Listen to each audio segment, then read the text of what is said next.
નમસ્કાર વિદ્યાર્થી મિત્રો, ગુડ મોર્નિંગ.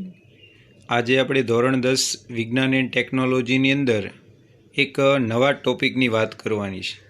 મિત્રો, કદાચ આપણે આગળના લેક્ચરની અંદર સજીવોની અંદર હલનચલન કેવી રીતના થાય, કયા હેતુ માટે થાય, તેને યોગ્ય ઉદાહરણ દ્વારા આપણે સમજૂતી મેળવી હતી.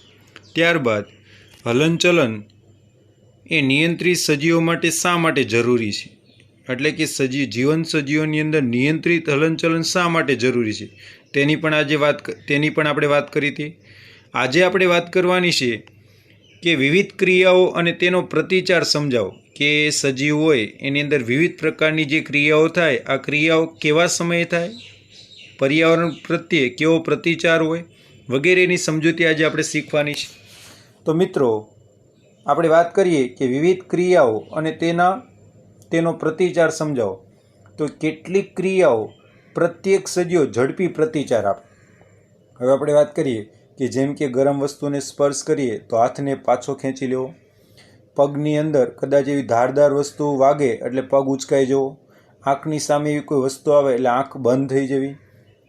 પછી કોઈ પણ વસ્તુ હોય કે જેની સામે આપણું શરીર ઝડપી પ્રતિચાર આપે. એટલે કેટલીક ક્રિયાઓ પ્રત્યે સજીવો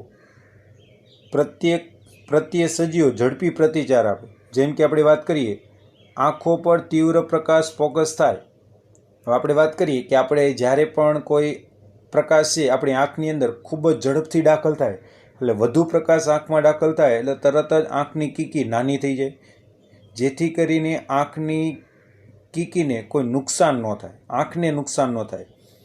ત્યારે પણ એક પ્રકારનો શું કહેવાય, ઝડપી પ્રતિચાર. એટલે આંખો પર તીવ્ર પ્રકાશ ફોકસ થાય ત્યારે આંખની કીકી નાની થઈ જવી, એટલે કે એનું સંકોચન થવું.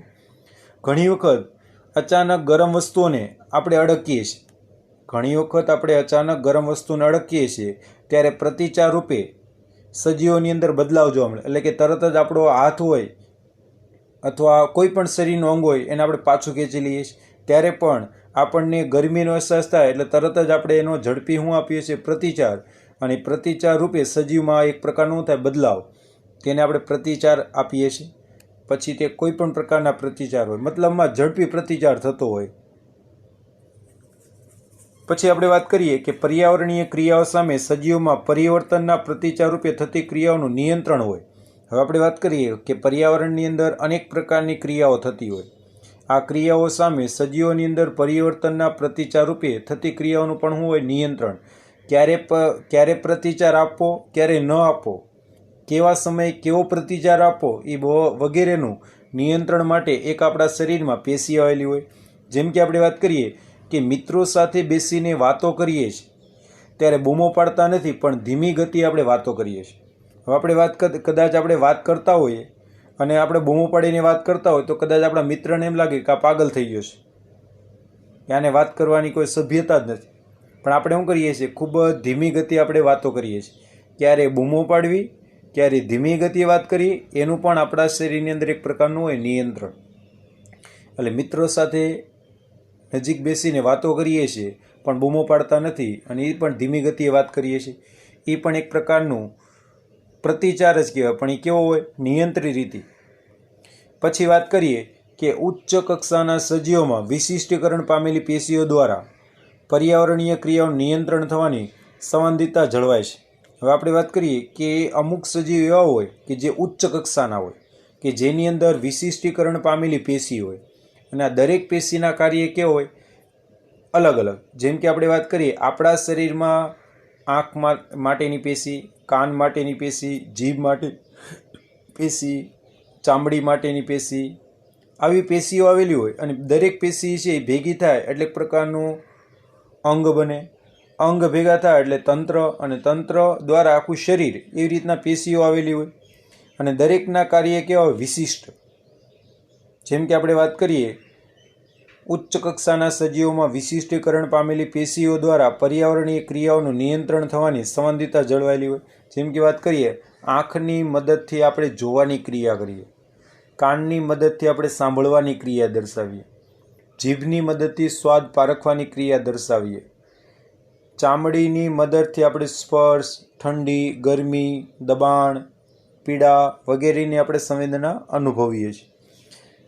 નાકની મદદથી આપણે ગંધ પારખવાની ક્રિયાની સંવેદના અનુભવીએ છીએ. હવે આપણે એની વાત કરીએ મિત્રો. તો કહી શકાય મિત્રો કે આપણે ગરમ વસ્તુને સ્પર્શનો કેવી રીતના પ્રતિભાવ આપીએ છીએ. એટલે કે જ્યારે પણ આપણે ગરમ વસ્તુને સ્પર્શ કરીએ ત્યારે કેવો પ્રતિભાવ આપીએ છીએ. હવે દરેકને ખબર છે કે ત્વચા એટલે કે ચામડીમાં સ્પર્શ સંવેદના ગ્રાહીઓ આવેલા હોય.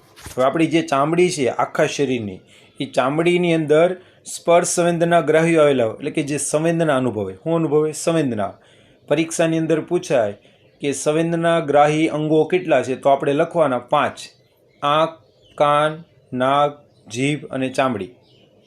દરેક ગ્રાહી અંગોની અંદર જુદા જુદા પ્રકારની સંવેદના અનુભવવા માટેના અંગો આવેલા હશે. તો ત્વચા એટલે કે ચામડીમાં સ્પર્શ સંવેદના ગ્રાહીઓ આવેલા હોય. અને ત્વચા એક પ્રકારનું કહેવાય સંવેદના ગ્રાહી અંગ. ત્વચા શું છે? સંવેદના ગ્રાહી અંગ. આપણે અત્યારે કોની વાત કરીએ છીએ કે ગરમ વસ્તુને સ્પર્શ કેવી રીતે પ્રતિભાવ આપીએ છીએ તેની વાત કરીએ. તો ગરમ વસ્તુનો સ્પર્શ માટે જરૂરી કોણ હોય? ચામડી. તો ચામડી એક સંવેદનાગ્રાહી અંગ છે. ગરમ વસ્તુને આપણે અડકવાથી એટલે આપણી ચામડીમાં ઈજા થાય, હાનિ થાય. અને ઈજા અને હાનિ થતી હોય ત્યારે એના બચાવ માટે ત્વચા છે એ પોતાના બચાવ માટે, એટલે ત્વચામાં સંવેદનાગ્રાહીઓ હોય છે. જે તેમની ટોચના ભાગે કેટલાક ચેતાકોષોના વિશિષ્ટીકરણ પામેલા તંતુ હોય.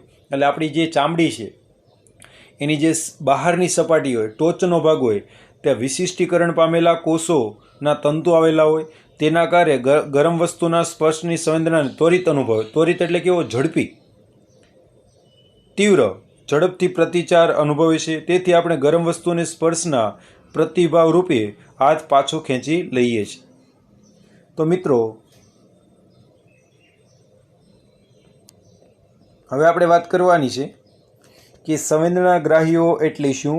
મનુષ્યના શરીરમાં વિવિધ સંવેદનાઓ ગ્રાહીઓના ઉદાહરણ, સ્થાન અને કાર્ય જણાવો. તો મિત્રો મેં ઘણી બધી સમજૂતી લખી છે, તમે અહીં જોઈ શકો છો.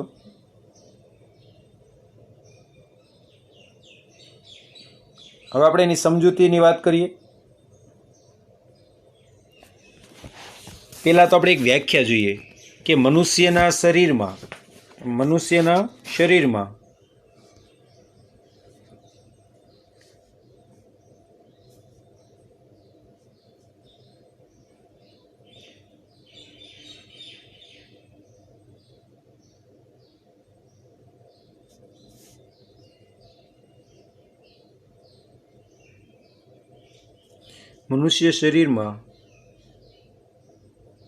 બાહ્ય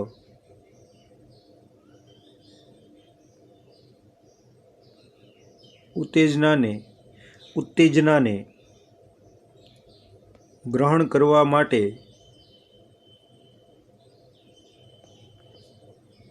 માટેની વિશિષ્ટ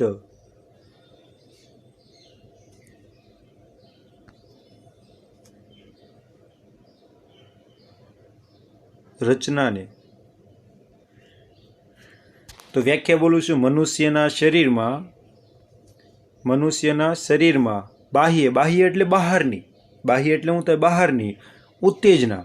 જેમ કે આપણે આંખથી જોઈએ છીએ, કાનથી સાંભળીએ છીએ, જીભથી સ્વાદ પારખીએ છીએ, આ વગેરે છે બધી બાહ્ય ઉત્તેજના છે. એને ગ્રહણ એટલે કે મેળવવી, ગ્રહણ કરવા માટેની વિશિષ્ટ રચનાને આપણે શું કહીએ છીએ?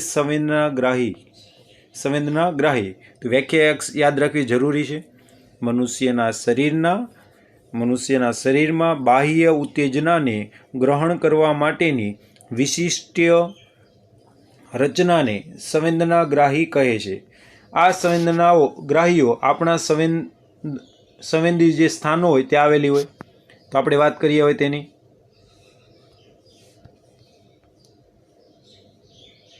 તો સંવેદનાગ્રાહીઓ એટલે શું? મનુષ્યના શરીરમાં વિવિધ સંવેદનાગ્રાહીઓના ઉદાહરણ આપો, તેનું સ્થાન જણાવો અને એનું કાર્ય જણાવો.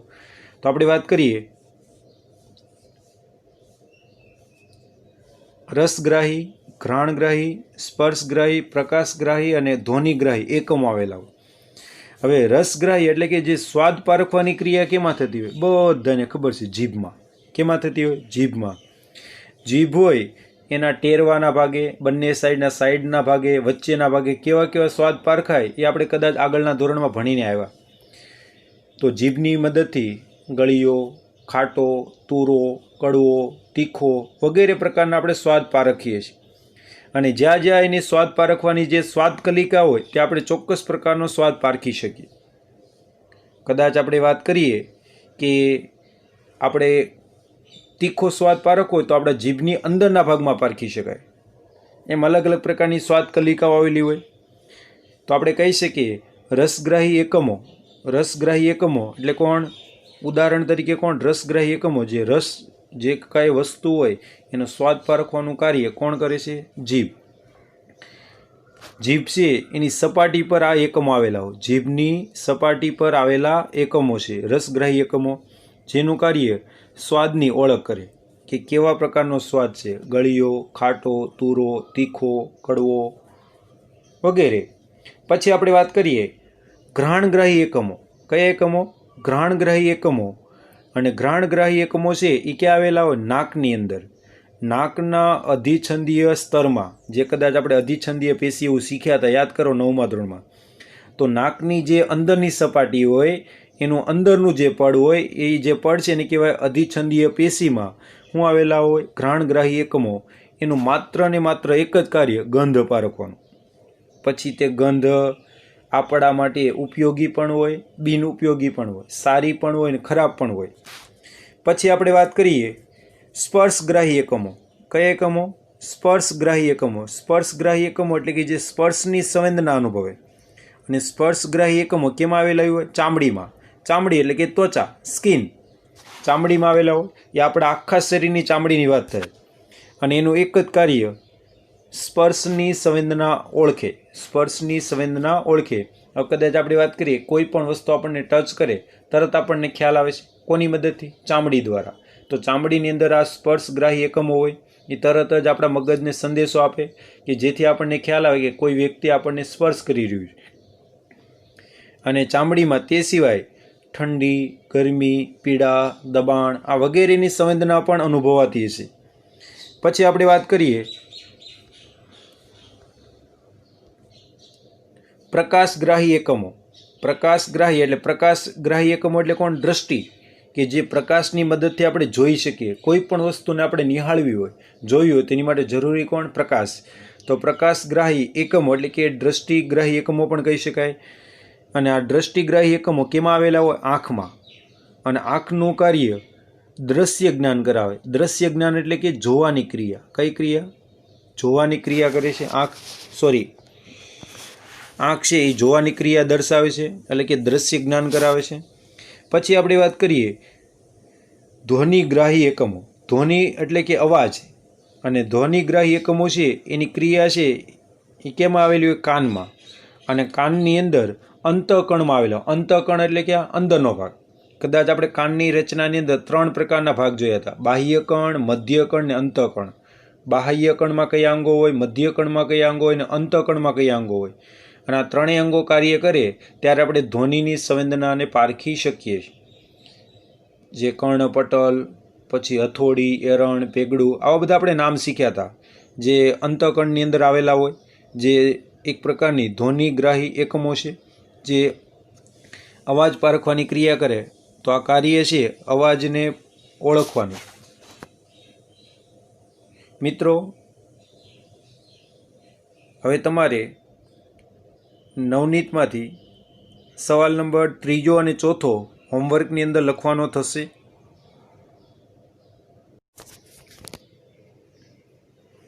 મિત્રો, આપણે થોડી વાર પહેલાં સંવેદનાગ્રાહીઓ એટલે શું અને તેનું કાર્ય, સ્થાન અને ઉદાહરણની આપણે વાત કરી હતી. હવે આપણે વાત કરવાની છે ઉર્મિ વેગ. કયો વેગ? ઉર્મિ વેગ. ઉર્મિ વેગ એટલે શું?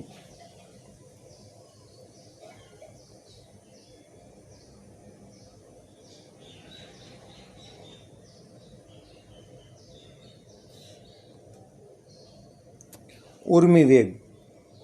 અને જેને આપણે કહીએ છીએ વિદ્યુત આવેગ.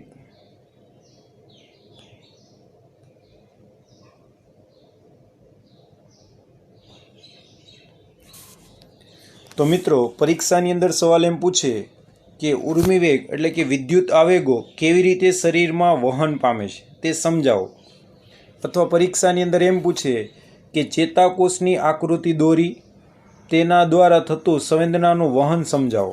એમ પણ પૂછીએ કે પહેલાં તો એ ખબર પડી જોઈએ ઉર્મિવેગ એટલે શું, વિદ્યુત આવેગ એટલે શું. મિત્રો, આપણે જે કાંઈ સંવેદના અનુભવીએ છીએ એ સંવેદના આપણા શરીરના સંવેદનાગ્રાહી અંગો દ્વારા આપણી ચેતાઓમાં જાય. ચેતાઓમાંથી સંવેદી ચેતા, પ્રેરક ચેતા, મિશ્ર ચેતા અને છેલ્લે મગજ સુધી જે સંદેશો પહોંચે ને એને કહેવાય ઉર્મિ વેગ. આ ટૂંકમાં યાદ રાખવું.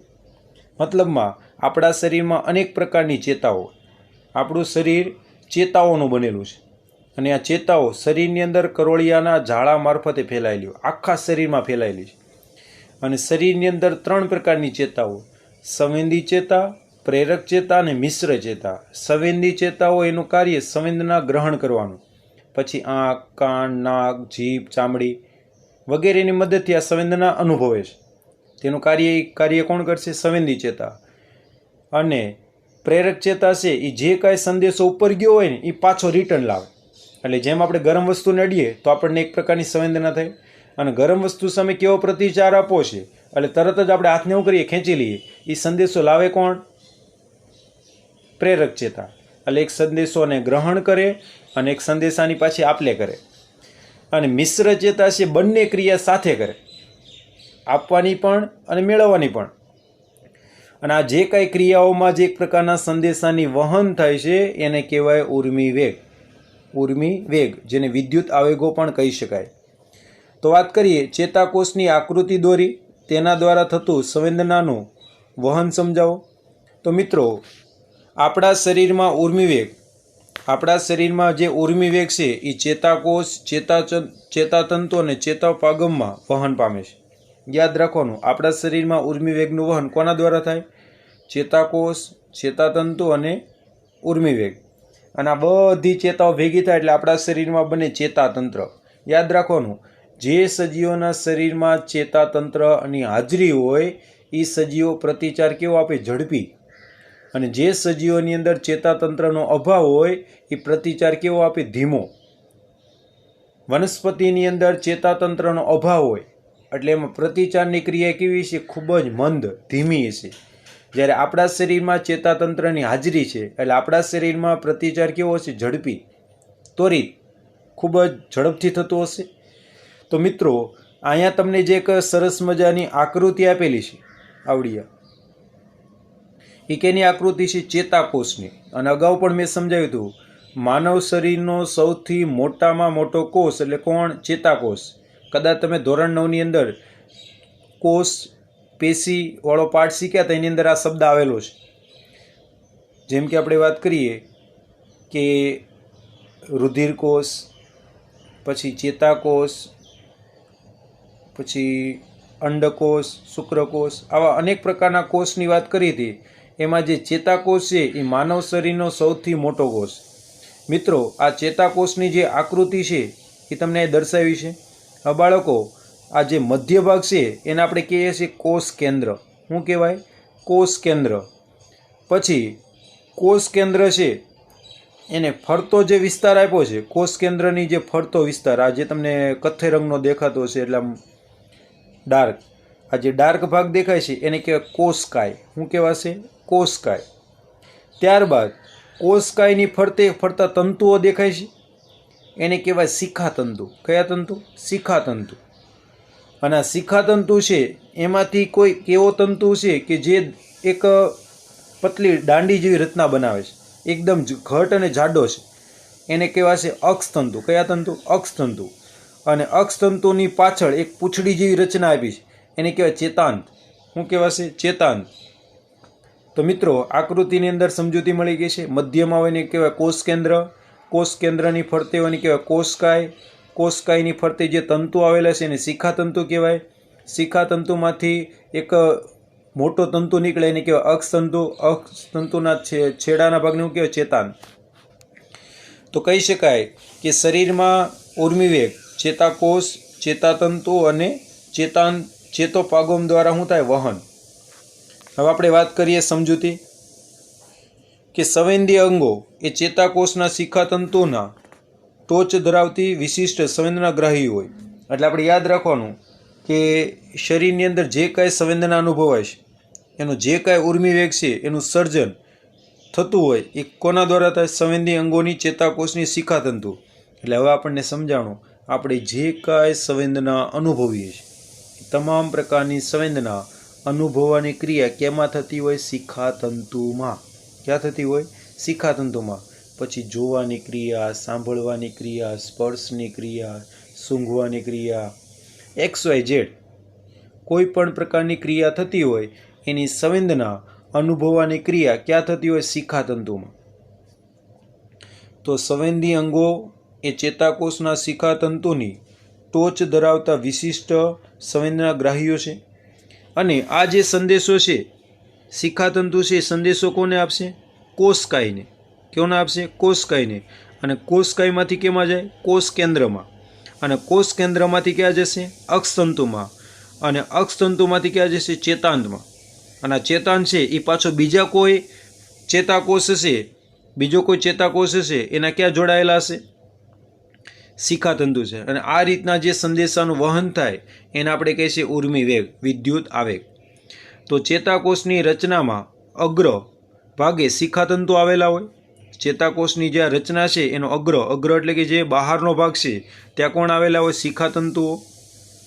જેના દ્વારા સંવેદનાઓ શું થતી હોય? ગ્રહણ. મેં હમણાં જ વાત કરી, આપણે કોઈ પણ પ્રકારની સંવેદનાને ગ્રહણ કરીએ છીએ એ ચેતાકોષની રચનામાં જે અગ્રભાગે આવેલા શિખાતંતુઓ છે તેના દ્વારા અનુભવાય છે.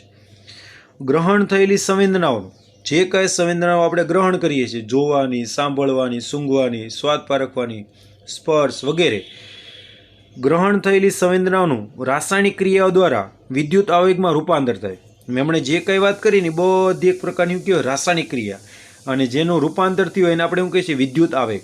શું કહીએ છીએ? વિદ્યુત આવેગ. અને આ વિદ્યુત આવેગ છે શિખાતંતુથી કેમાં જશે? કોષકાયમાં. અને કોષકાયમાંથી કોષ કેન્દ્ર, કોષ કેન્દ્રમાંથી અક્ષતંતુ, અક્ષતંતુમાંથી ચેતાંતમાં, અને ત્યાંથી બીજા કોઈ ચેતાકોષ હોય એના શિખાતંતુ સુધી પહોંચે. અને આખી જે ક્રિયા છે એને કહેવાય વિદ્યુત આવેગ, ઉર્મિવેગ. અને ત્યારે આપણને એક પ્રકારની સંવેદનાનો થાય? અનુભવ.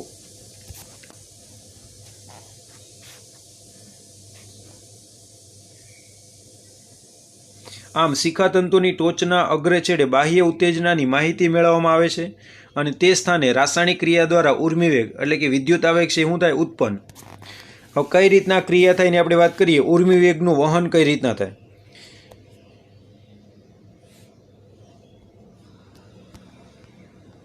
આકૃતિ તો આપણે જોઈ લીધી મિત્રો.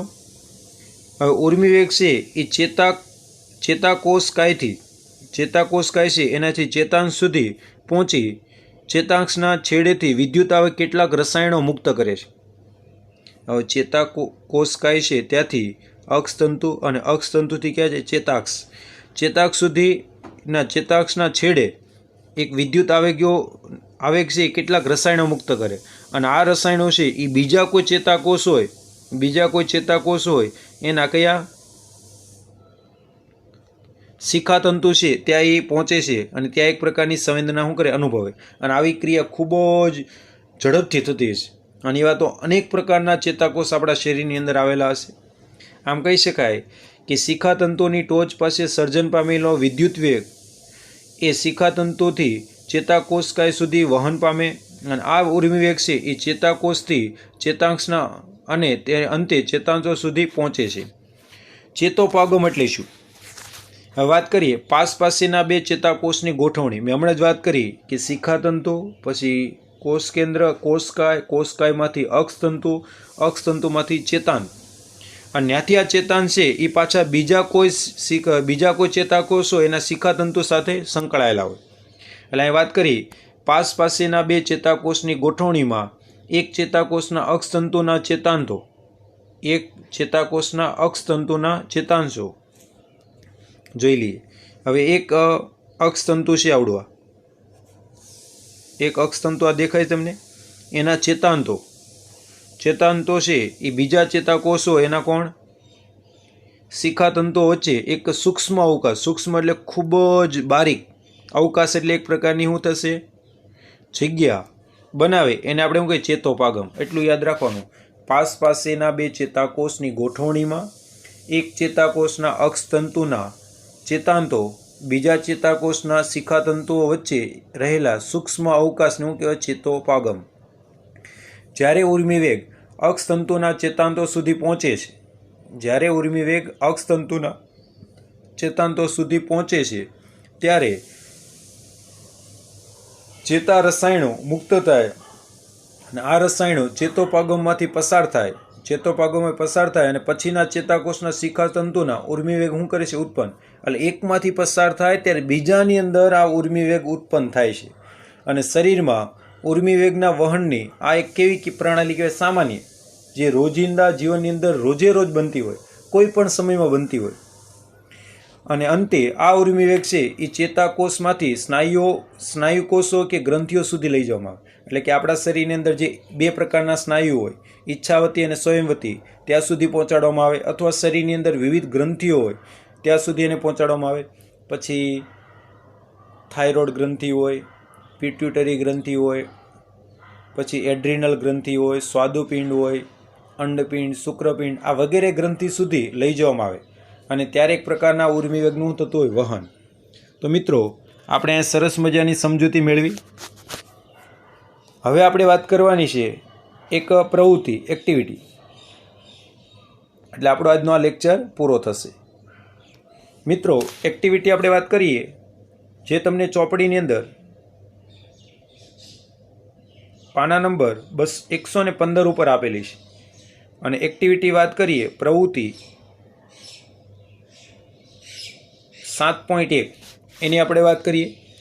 તો મિત્રો સ્વાદ કલિકાઓ અને તેના કાર્ય નક્કી કરો કે આપણા શરીરની અંદર જે સંવેદનાગ્રાહી અંગો હોય, આંખ, કાન, નાક, જીભ, ચામડી, એમાં આપણે વાત કરીએ જીભની. તો જીભની અંદર કઈ કઈ કલિકાઓ આવેલી હોય જે સ્વાદ પારખવાની ક્રિયા કરે, જેને સ્વાદ કલિકાઓ કહેવાય. શું કહેવાય? સ્વાદ કલિકાઓ, અથવા એને રસગ્રાહી એકમો પણ કહી શકાય. તો સ્વાદ કલિકાઓ અને તેના કાર્ય નક્કી કરવા છે. કયા કયા કાર્ય હોય? આ ઉદાહરણ તરીકે આપણે વાત કરીએ, તમારા મુખમાં જીભ પર થોડી ખાંડ મૂકો. આપણે શું કરવાનું છે? આપણું જે મુખ છે, મુખમાં જે જીભ છે એ જીભ પર થોડી ખાંડ મૂકવાની અને નાકને અંગૂઠા અને પ્રથમ આંગળીથી દબાવીને બંધ કરો. તમારા મુખમાં જીભ પર થોડી ખાંડ મૂકો. ત્યારબાદ આપણા નાકને અંગૂઠા અને આપણી અંગૂઠો અને પછી જે પહેલી આંગળી છે એને શું કરી દેવાનો? દબાવીને બંધ કરો. હવે ફરીથી ખાંડ ખાઓ. ફરીથી હું ખાઓ? ખાંડ. ફરીથી ખાંડ ખાઓ અને જમતી વખતે આ રીતે નાકને બંધ કરો અને ધ્યાન રાખો તમને જે ખોરાક કે ભોજન ખાઈ રહ્યા છો તેનો સંપૂર્ણ સ્વાદ અનુભવી શકો છો નહીં. કારણ કે જ્યાં સુધી તમારું નાક ખુલ્લું નહીં હોય ત્યાં સુધી આપણે ગંધ પારખી શકતા નથી. પણ બાળકો, ગંધ પારખવા માટે નાક જરૂરી છે, પણ સ્વાદ પારખવા માટે જીભ જરૂરી છે. હવે કદાચ આપણે વાત કરીએ કે આપણે મુખની અંદર જીભ પર ખાંડ મૂકી પણ આપણે નાકને અંગૂઠા અને પ્રથમ આંગળીથી આપણે દબાવી દઈએ તો હું કાંઈ જીભને કાંઈ ફરક પડવાનો? કાંઈ નહીં ફરક પડે. જીભ તો એ પોતાનો સ્વાદ તો પારખશે, પણ આપણને ખાલી ગંધ નહીં પારખી શકે, સ્વાદ તો પરખાશે જ. એવી રીતે જમતી વખતે આપણે નાકને બંધ કરી દઈએ અને ધ્યાન રાખો તમે જે ખોરાક કે ભોજન ખાઈ રહ્યા છો તેનો સંપૂર્ણ સ્વાદ તમે અનુભવી શકો. સ્વાદ તો અનુભવી શકીએ, પણ એની કેવી ગંધ છે એ આપણે પારખી શકીએ. કારણ કે ગંધ આપણને આવે એનાથી જ આપણે વધારે એને પસંદ કરીએ. તો મિત્રો પહેલો સવાલ એવો હશે કે ખાંડનો સ્વાદ કેવો હશે? ખાંડનો સ્વાદ કેવો હોય? તો ખાંડનો સ્વાદ દરેકને ખબર છે ગળ્યો હશે. અને ગળ્યો સ્વાદ પારખવા માટે આપણા જીભના ટેરવાનો ભાગ, જીભનો કયો ભાગ? ટેરવાનો, એટલે આગળનો ભાગ છે એ ગળ્યો સ્વાદ પારખે. બીજો સવાલ, જ્યારે નાક બંધ કરીએ છીએ, જ્યારે નાક બંધ કરીએ અને ખાંડ ખાવ ત્યારે ખાંડના સ્વાદમાં કોઈ ફરક પડે છે? જ્યારે નાક આપણે બંધ કરીએ છીએ, ખાંડ ખાવામાં આવે ત્યારે ખાંડના સ્વાદમાં કોઈ ફરક અનુભવાતો નથી. કારણ કે જીભનું કાર્ય છે એ સ્વાદ પારખવાનું, ગંધ પારખવાનું નથી. એટલે એનો સ્વાદ તો એ જ હશે જે પહેલાં આપણે નાકને બંધ નહોતું કર્યું ત્યારે પારખ્યો તો ત્યારે તો તેવો જ સ્વાદ હશે, અને નાકને બંધ કર્યું ત્યાર પછી પારખીએ છીએ ત્યારે તો તેવો જ હશે. મતલબમાં બંધ કરવામાં આવે કે ન કરવામાં આવે પણ તોય પણ જીભની મદદથી આપણે સારો એવો જે સ્વાદ પારખીએ છીએ તે જ પરખાશે. કે જ્યારે નાક બંધ કરીએ ખાંડ ખાવામાં આવે ત્યારે ખાંડના સ્વાદમાં કોઈ ફરક અનુભવાતો નથી. તો આપણને ખબર પડી કે જીભની મદદથી સ્વાદ કલિકાઓ દ્વારા આપણે એક પ્રકારનો સ્વાદ પારખીએ છીએ, ગળ્યો, તીખો, ખાટો, તુરો વગેરે. જો નાક બંધ કરી અને ભોજન જમીએ તો સ્વાદમાં કોઈ ફેરફાર અનુભવીએ છીએ? જો હા, તો આવું કેમ થાય છે? જો નાક બંધ કરીને ભોજન જમીએ છીએ તો આપણને સ્વાદ અનુભવીએ છીએ, પરંતુ આપણે જે ભોજન લઈ રહ્યા હોય તેની આપણે ગંધ પારખી શકતા નથી. કારણ કે જો આપણે એની ગંધ પારખીએ, સ્વાદ પારખીએ તો જ આપણા શરીરને આત્મસંતોષ થાય. એટલે બે વસ્તુ જરૂરી, ગંધ પણ જરૂરી, સ્વાદ પણ જરૂરી. કોઈ પણ વસ્તુ આપણે ખાવા જઈએ તો આપણે પહેલાં તેની સ્મેલ લઈએ, પછી આપણે તે વસ્તુનો સ્વાદ લઈએ, ત્યારે આપણને સંતોષ થાય કે નહીં, આપણે જે વસ્તુનું ભોજન કર્યું એ આપણા માટે યોગ્ય હતી. જો નાક બંધ કરીને ભોજન જમીએ તો આપણે સ્વાદ અનુભવીએ છીએ, પરંતુ આપણે સંતોષ થતો નથી, કારણ કે ઘ્રાણ સંવેદી ગ્રાહીઓ ઉત્તેજિત થતી નથી. કારણ કે આપણે શું કરીએ, નાક બંધ કરી દીધું, એટલે કે જે ગ્રાહી જે અંગો છે, એટલે કે જે નાક છે, એમાં જે ઘ્રાણ સંવેદી ચેતાઓ છે એ ઉત્તેજિત થતી નથી અને આપણે તેની વાસ અનુભવી શકતા નથી. એટલે આપણે જે ભોજન લીધું હોય, જે કાંઈ ભોજન લીધું એ આપણને સંતોષ ન થાય. એટલે સંતોષ મેળવવા માટે નાક પણ જરૂરી અને જીભ પણ જરૂરી, સ્વાદ પણ જરૂરી, ગંધ પણ જરૂરી. એટલે કે વાસ અનુભવી શકતા નથી. ચોથો સવાલ કે જ્યારે શરદી થયેલી હોય ત્યારે તમે શું ઉપરની પરિસ્થિતિનો અનુભવી શકો છો? હા, જ્યારે શરદી થયેલી હોય ત્યારે શ્લેષ્મના વધારે સ્ત્રાવથી ઘ્રાણ સંવેદી ગ્રાહીઓ ઢંકાયેલી હોવાથી ભોજનની વાસ અનુભવી શકાતી નથી. કારણ કે જ્યારે શરદી થાય ને ત્યારે જે કાંઈ ગ્રાહી જે અંગો છે, નાકની અંદરની જે અધિસંધીય પેશી છે એ જે ચીકણી હોવી જોઈએ, એની સપાટી પર એક પ્રકારના બીજો વધારે શ્લેષ્મ જામી જાય, જેથી કરીને એ સારી રીતે ગંધ ન પારખી શકે. એટલે તમે જોયું, શરદી થઈ હોય ને ત્યારે આપણે કોઈ પણ પ્રકારની ગંધ ન પારખી શકીએ. તો શરદી થયેલી હોય ત્યારે તમે શું ઉપરની પરિસ્થિતિનો અનુભવી શકો છો? હા, જ્યારે શરદી થયેલી હોય ત્યારે શ્લેષ્મના વધારે સ્ત્રાવથી, શ્લેષ્મ એટલે કે એક પ્રકારનો ચીકણો પદાર્થ, શ્લેષ્મ એટલે એક પ્રકારનો ચીકણો પદાર્થ, એના વધારે પડતા સ્ત્રાવથી ઘ્રાણ સંવેદી ગ્રાહીઓ એ ઢંકાયેલા હોવાથી ભોજનની વાસ આપણે અનુભવી શકતા નથી. એટલે આપણે જે કાંઈ જમતા હોઈએ, જે કાંઈ ભોજન લેવાના હોય એનો જે આપણે ગંધ છે એ પારખી શકતા નથી. મિત્રો, અહીંયા આપણે આજે પોઈન્ટ પૂરો કર્યો. પ્રાણીઓમાં જે ચેતાતંત્ર હોય એ કઈ રીતના કાર્ય કરે, એની કયા અનુભવ હોય એને આપણે વાત કરી. અને મિત્રો, તમારે નવનીતની અંદર સવાલ નંબર 5 લખવાનો છે. કેટલામાં નંબરનો? 5 નંબરનો સવાલ. ટોટલ હું કહી દઉં છું. નવનીતમાંથી પ્રશ્ન નંબર 3, 4 અને 5 લખો. મોસ્ટ આઈએમપી સવાલની આપણે વાત કરીએ તો ચોથા નંબરનો સવાલ એ મોસ્ટ આઈએમપી સવાલ છે. ઘરમાં રહેજો, સુરક્ષિત રહેજો અને માતા પિતાની આજ્ઞાનું ચુસ્તપણે પાલન કરજો. જય સ્વામિનારાયણ.